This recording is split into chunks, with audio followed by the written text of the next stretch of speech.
Jeremy, this last one is from just down the road a piece, as they say, from Lake Mills, Wisconsin, from Tyranena Brewing Company.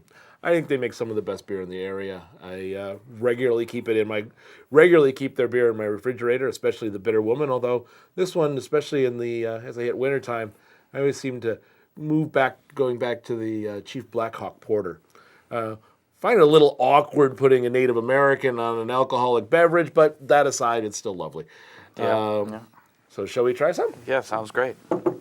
This is a robust porter as opposed to the brown porter, so we will pick up a little bit of black patent in it. A little bit of roastiness is okay. Usually not a lot. Once you get too much roastiness, you get too much coffee, you really start talking into stout. And this one really is a porter. And porter was a style that almost died like 30 years ago. I mean, it pretty much disappeared, and then it has seen a great renaissance lately. Craft brewers, brew pubs. The porters, there's a much wider range of things you can do with the porter style than you can with the stout. It's also a lot less problematic to brew one. Stouts, because when you start putting that roasted barley in, really become tricky to get everything in balance. Whereas with the porter, you've got so many different grains going on. Everything is just kind of soft, and as long as you remember to keep backing off on the darker grains, you can get all sorts of fun things.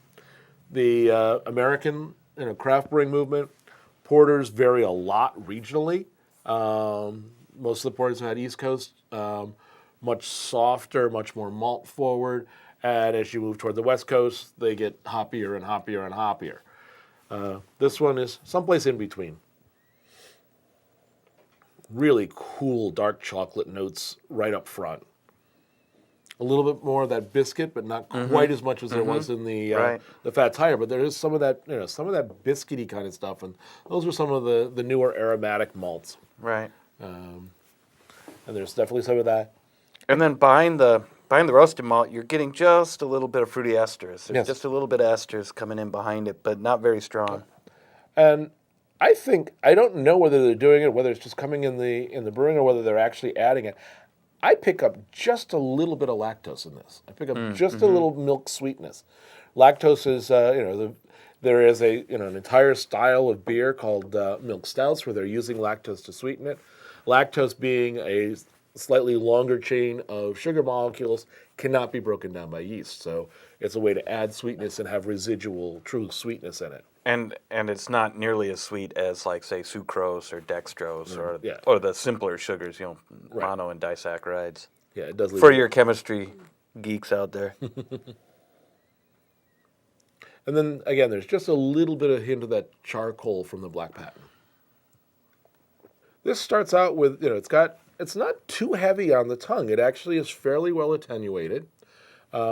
There's a little bit of hot middle. There's, like you said, the charcoal char kind of stuff in it is really well done across the middle. And then at the end, it dries off from the alcohol, and then there's a nice lingering bitterness to it. It's not it's not sharp. It's not over the top, but it works very, very well in terms of just balancing this out so that it finishes very clean on the palate. The other thing you can do with this beer food-wise would be to serve it with or as dessert, because it's nearly that big. It's got some nice sweetness.